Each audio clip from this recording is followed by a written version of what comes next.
の KIKU キクテレビです。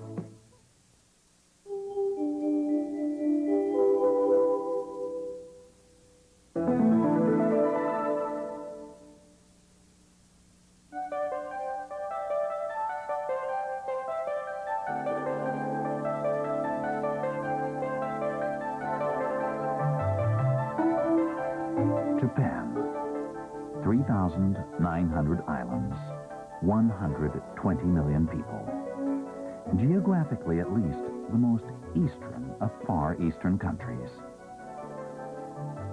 An ancient and traditional culture, it is also a modern industrial miracle, which in many respects has changed more in the last 50 years than it did in 1,000 before. Now with the 21st century, mankind's third millennium just a few years away, the Japanese are looking at the road ahead, soul-searching. What have they accomplished over the last half-century? What must they achieve in the years to come? What can they take with them into the future from the past? These are important questions. And there is no better time to ask them than now in 1995, the 50th anniversary of the end of the Second World War.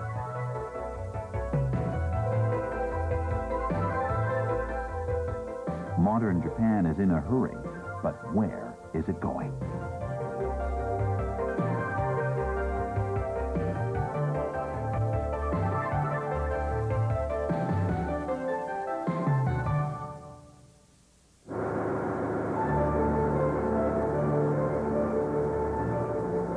I've been a newspaper man all my life. I remember those old-fashioned presses. I remember listening to the noise and smelling printer's ink. 50 years have passed, and I've seen a lot and experienced a lot. But there is one thing I'll never forget. I was just a kid then, but it will haunt me to the end of my days. It was August 6, 1945, and nothing was ever the same afterwards.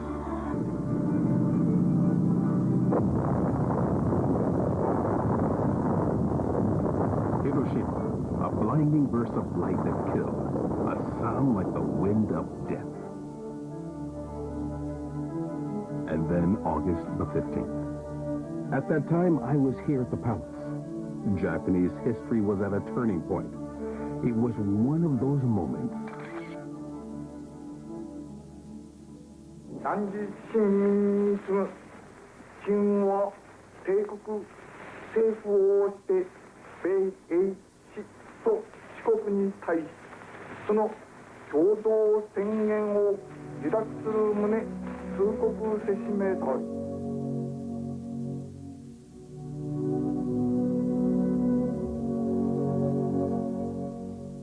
Most people had never heard the Emperor's voice before. The announcement was almost anticlimactic.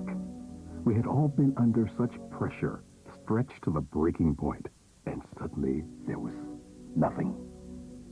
The war was over. None of us knew how much our world would change.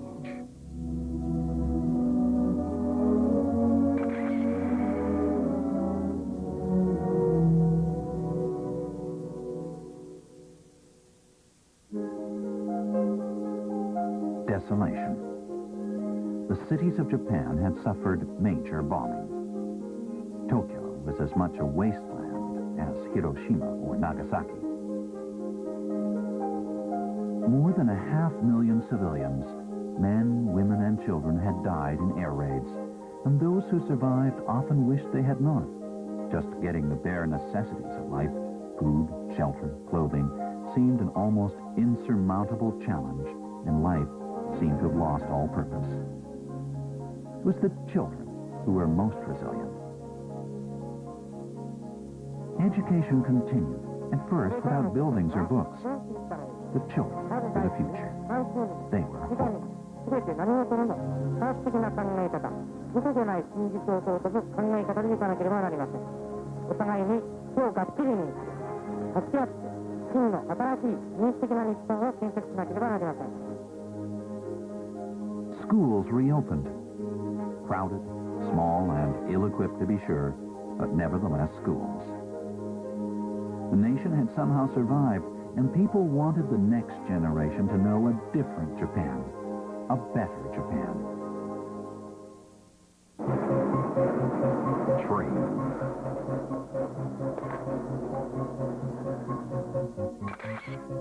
All kinds of people pass through this station on their way to and from work, day in, day out. These are busy, prosperous people with busy, prosperous lives. 50 years ago, it was another story. The trains were different then, and the people who boarded them had a different look. They were desperate.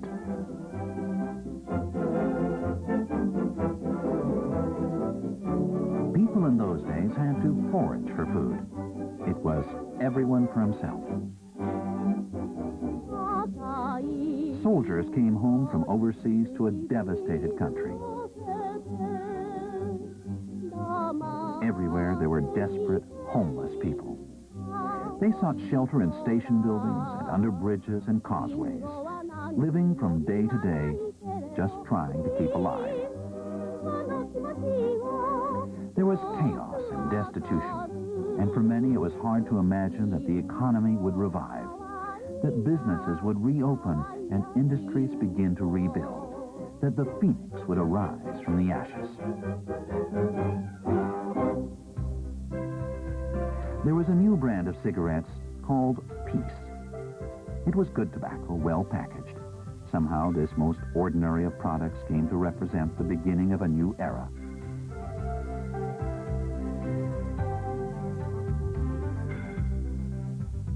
Textbooks were printed, for today's children would be tomorrow's Japan.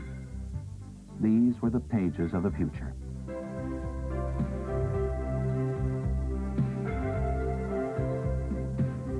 Light bulbs went into production. The power had come back on. A dark world had become brighter, and people were no longer afraid of the shadows.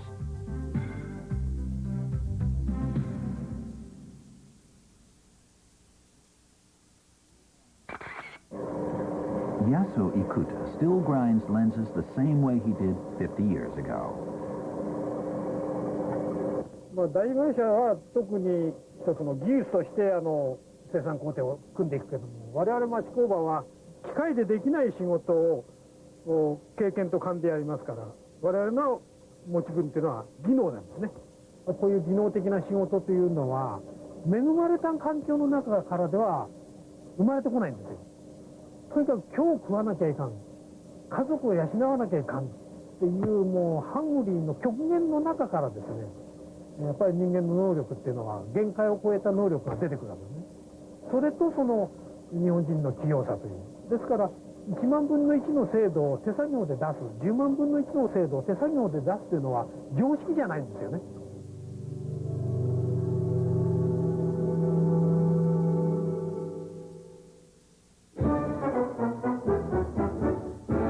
At the helm of that ship called Post-War Japan was just one man, General Douglas MacArthur, Supreme Commander for the Allied Powers. The MacArthur era began in August 1945 and lasted until April 1951, when the blue-eyed shogun was finally relieved of his command. For 5.5 years, MacArthur charted a new course for Japan from his General Headquarters, or GHQ. From this desk, he ruled Japan.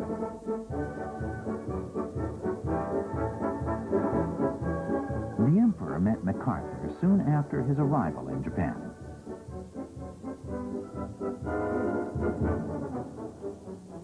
Up until 1945, the Emperor had been a living god.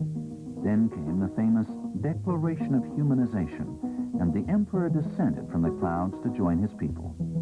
First of many reforms for which MacArthur is credited.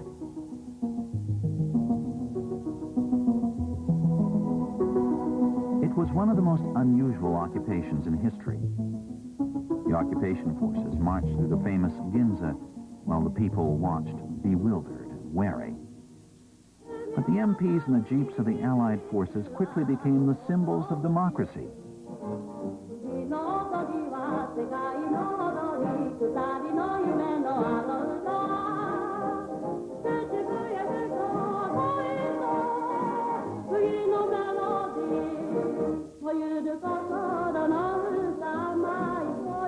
The Allied GHQ worked tirelessly on social, economic, and political reforms, turning the swords of war into the plowshares of peace. For the first time, Japanese people could express their opinions on almost any subject without fear. Freedom was in the air.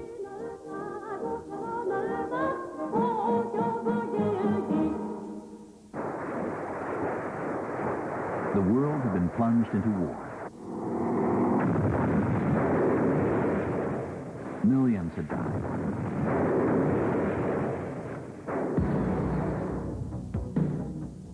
Justice was served when the International Military Tribunal for the Far East began trying Japanese war criminals in May 1946.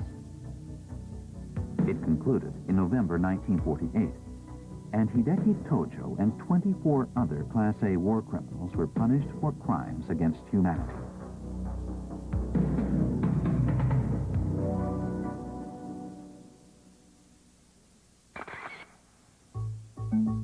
A shortage of food was developing into a major crisis in the cities. The Japanese used their newfound freedom to good effect to protest. Relief came. An irate Douglas MacArthur himself demanded of his government, "Give me bread or give me a bullet." And Washington rushed shipments of wheat to feed the hungry. It's easy to understand why the general was popular.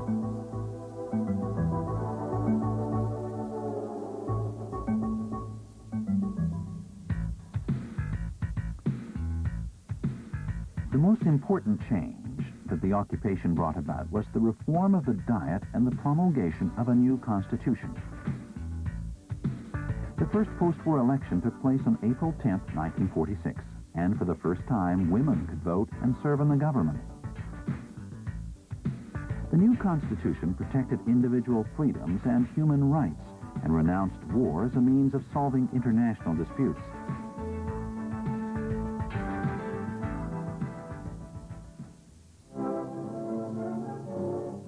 Under the new constitution, the emperor reigned but did not rule. He was now the symbol of the state. Sovereignty belonged to the people.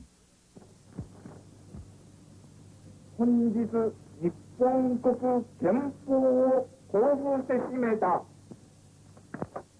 国は国民と共に全力を挙げ愛携えてこの憲法を正しく運用し節度と責任とを重んじ自由と平和とを愛する文化国家を建設するように努めたいと思う。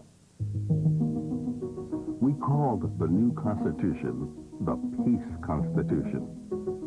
Japan knew too well the horrors of war. Nothing could be more important for us, for the world, than peace.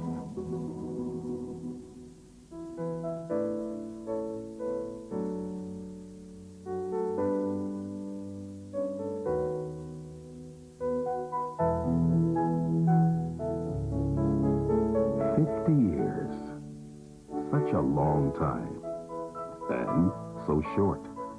Japan revived through industry and trade and became one of the world's great economic powers, the miracle of Asia. What was the driving force behind all this progress? The Korean War broke out just 5 years after World War II. While the United States and the Soviet Union had been allies during World War II, their post-war friendship had been short-lived, and the two nations found themselves on opposite sides. The Cold War that resulted from this hot war would last 3 decades.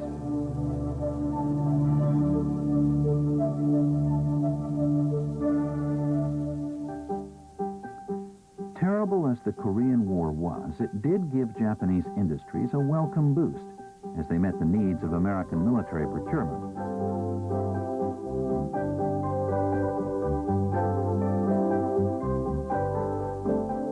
The Korean War stimulated Japanese economic progress. But was it really what put Japanese business back on its feet? There was more to the Japanese economic miracle than that.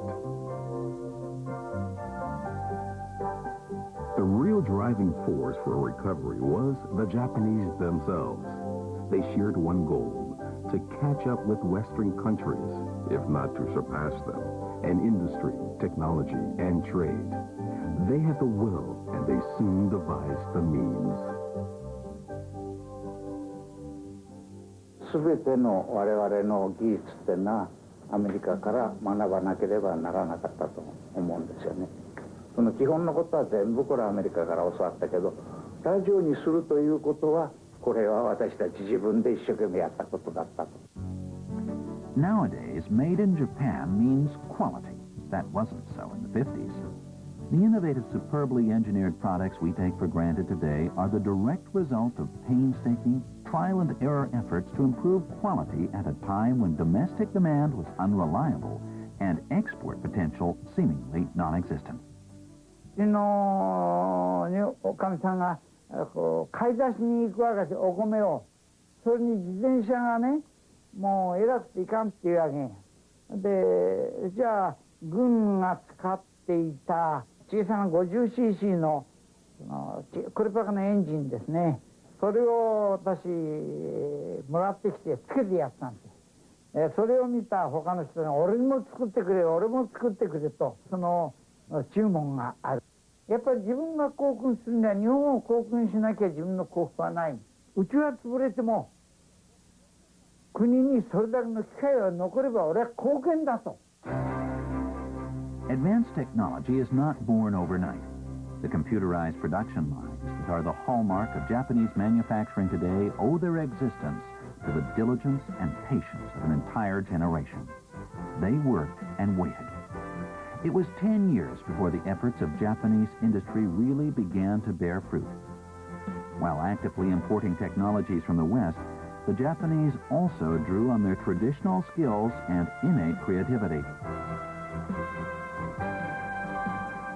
繊維産業は国内だけを見るとですね、確かに成熟産業であると。しかし広い視野で国際的に見ると、これほど成長力の強い産業はないと。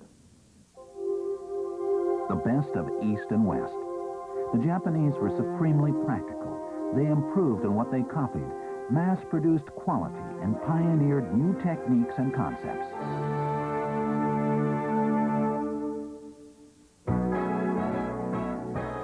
Japan westernized. Of course, salaries were lower than in New York or Los Angeles. Wallets were flat, but by the late 50s, the Japanese were beginning to enjoy many of the amenities people overseas took for granted. Although there were not a lot of luxuries to be had, life was suddenly a lot more comfortable.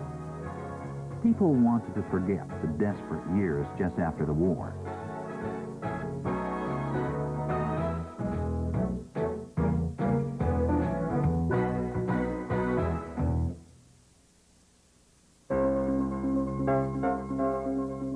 Housing has always been a problem in this small country with much of its large population crowded into a few huge cities.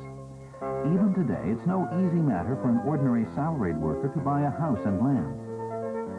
A systematic housing development program began in the 60s. 私は今日、ひばりが丘団地に住むお兄さんを訪ねて、Ordinary people found themselves within reach of what would have been only a dream a few years before. Comfortable apartments with refrigerators, washing machines, television sets, and other appliances.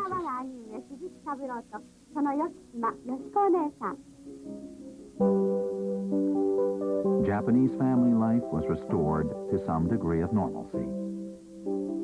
And it was time for Japan to return as a member of the international community.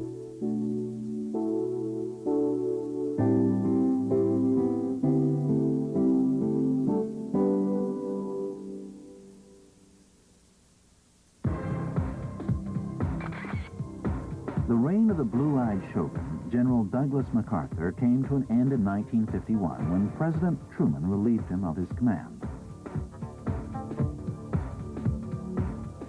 It was the beginning of a new era. In September 1951, representatives from 48 nations gathered in San Francisco for a peace conference. The San Francisco Peace Treaty ended 6 years of Allied occupation and returned Japan to the bosom of the international community. Japan and the U.S. signed a security pact at the same time. This pact created the police reserve.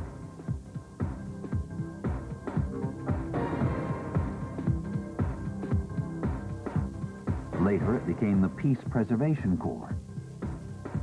And finally, the Japanese Self-Defense Forces.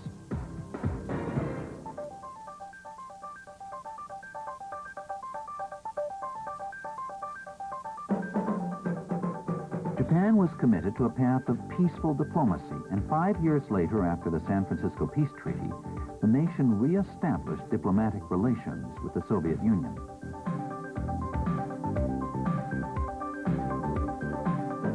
In December of 1956, Japan's voice was once again heard in the international community, this time as a new member of the United Nations.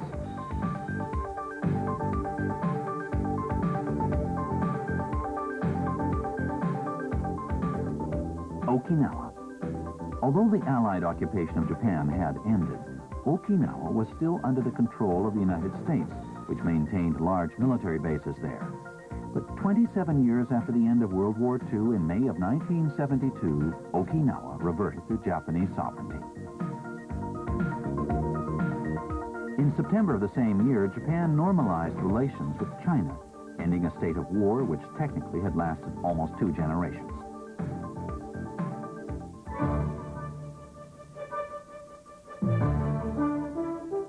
Then in June 1978, Tokyo hosted the 5th Summit Conference. The new Japan had come of age. It was now a leading member of the international community.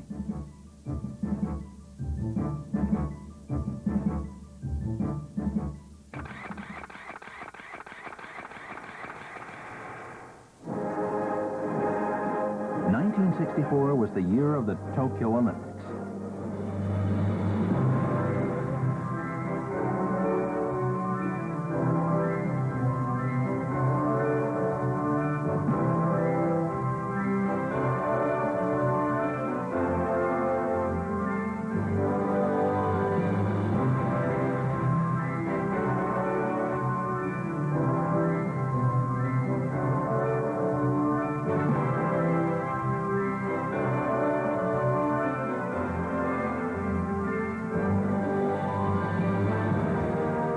With 5,541 athletes from 94 countries participating, the October Tokyo Games were the biggest Olympics ever.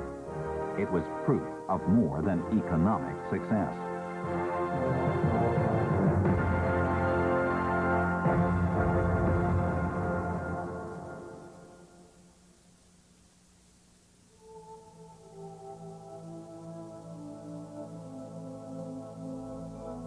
At last, we could hold our heads with pride. We had shaken off the dust of defeat, and the whole world was watching. Yes, the 60s and 70s were heady, exciting times. We were young then. The country was young, and everyone was rushing. The days went quickly. We made mistakes and learned from them, moving ahead despite our stumbles, with a lot of help from our friends abroad.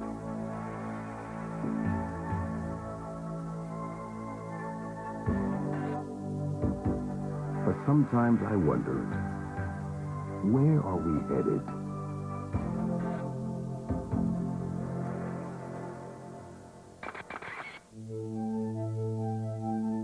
The Japanese believe that a society that is not educated cannot be truly developed. Children start preparing for university entrance examinations while still in grade school. Their parents scrimp to afford tutors and cram schools, juku. And should a child fail to enter the right university after high school, he may spend a year or more in a college preparatory school.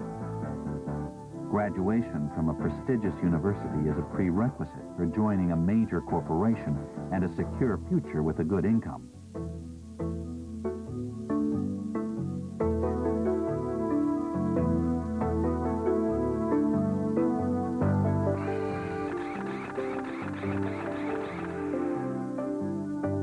The corporate samurai of Japan work day and night. Their families, colleagues, and companies expect no less.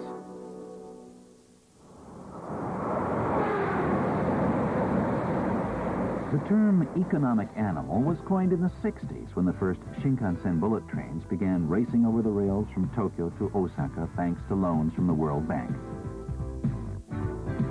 Speed was so important. High-speed train service expanded over the years to cover much of Honshu. And there was rapid expansion of roads and expressways, in fact, of infrastructure in general. Japan was on the move.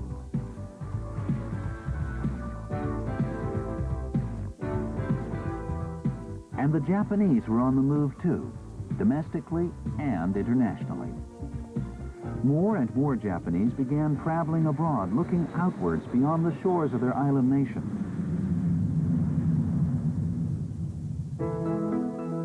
The oil crisis of 1973 brought what the Japanese called dollar shock. The yen began to appreciate and the economy to boom.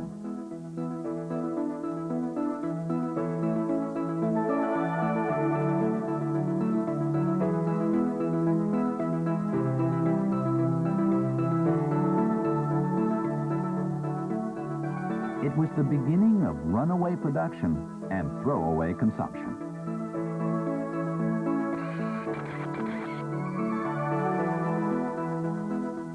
Japan has few energy resources of its own. At first, most Japanese industries ran on coal. Then oil took over, with tankers arriving from all over the world and oil storage facilities built nationwide. Japan was one of the first countries to start atomic power generation. This is a country that understands the need for prudent energy policies. For without energy, everything here would come to a standstill. Vacuum tubes gave way to transistors, and transistors to ICs and printed circuit boards. One new advance after another.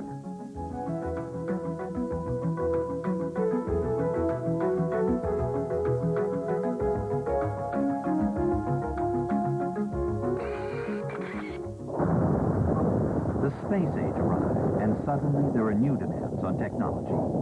Man stepped on the moon. Suddenly, mankind's dreams were in orbit.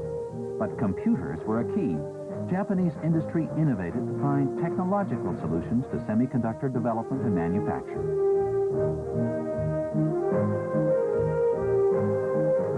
We've been working hard for 50 years.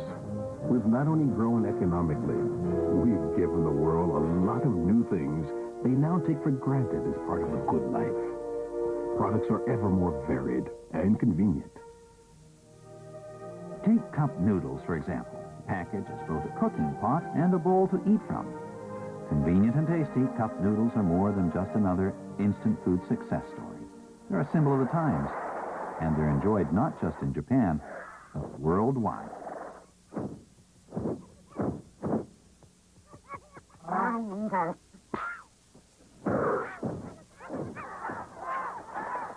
Hungry? Cup of noodle.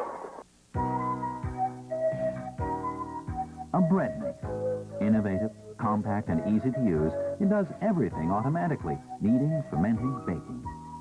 The result is as good as it looks. Yes, human electronics. Japan is an economic powerhouse. It has accomplished much over the last 50 years, catching up with and even surpassing its mentors and models in the West in some areas. Now many countries look to Japan as the model for their own development. But the bright lights of Tokyo and Osaka belie the problems that remain to be solved, the questions still to be answered. As the Japanese walk the streets, they still ask themselves where the road to the future leads.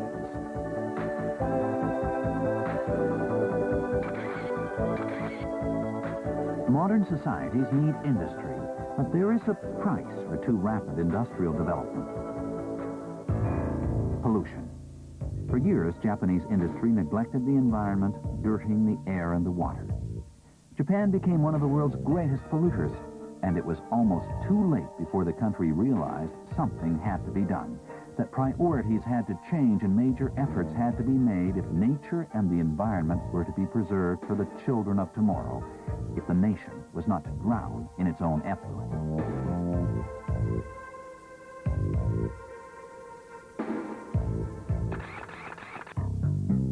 The speed of Japan's recovery has also led to trade friction.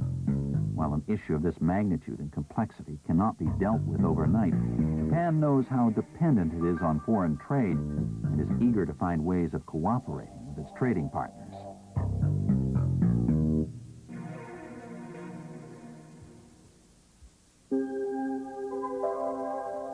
Japan has come a long way in a short time. A cornucopia of new things. Japanese products are found everywhere around the world in kitchens and living rooms, offices and factories. Every day brings something even newer. But man, as they say, does not live by bread alone, nor by electronics.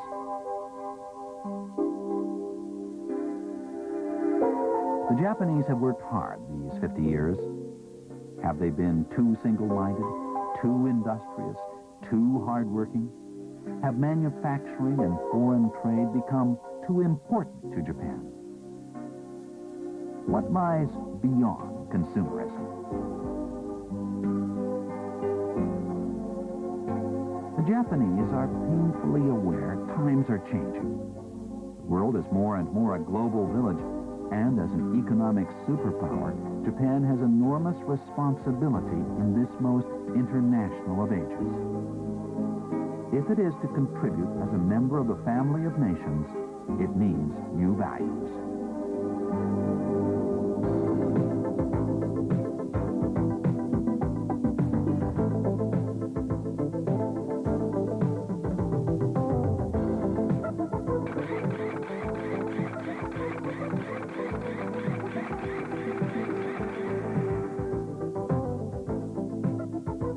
The old Japan.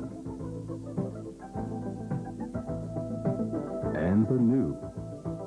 With the passing of Emperor Hirohito and the ascension of his son Akihito to the chrysanthemum throne, a new era began. Heisei, he called it, and the people welcomed in the age of peace. So much change. Japan is an island country, an insular nation, psychologically as well as geographically. The foreign world is always overseas, separated by some immense expanse of water, of time and space. It is so easy to look inward rather than outward. The Japanese are traveling, but more than that, they are reaching out to other countries and cultures. They know they need to communicate and exchange ideas and feelings to grow as individuals and as a people. And this, the younger generation, the first generation of this new era, are leading their parents and grandparents.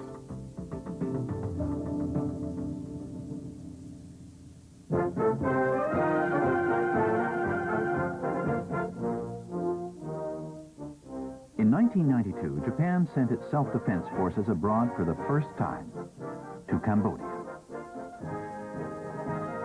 Japan is far more involved in international affairs. The world expects more of it, and its people know the time has come to play a more active and important role as a contributing member of the global community.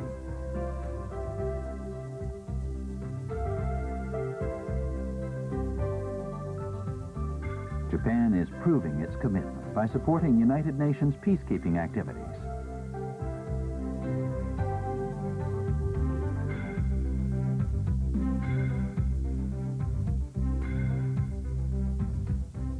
ODA, Official Development Assistance, is Japan's largest international program for helping developing countries. More and more young people are responding to the call. and the Japan International Cooperation Agency has in excess of 2,000 people working in almost 60 countries.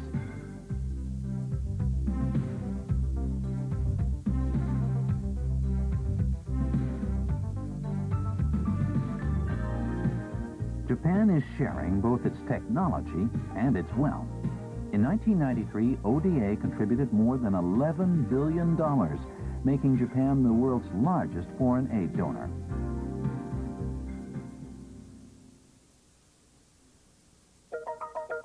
The Japanese have learned from the past. They see themselves as participating members of the international family of nations, cooperating to help other countries in their development. Japan is working hard to share technology, especially environmental technology. As a country with a long tradition of respect for nature and with few resources of its own, Japan knows how important it is to preserve the splendor of the earth and its dwindling resources. It has learned from experience the folly of polluting the air and water and laying waste the environment in the name of industrial progress. If its environmental technology is among the best in the world, it is because Japan knows how vital such innovations will be to the survival of the earth and of humankind.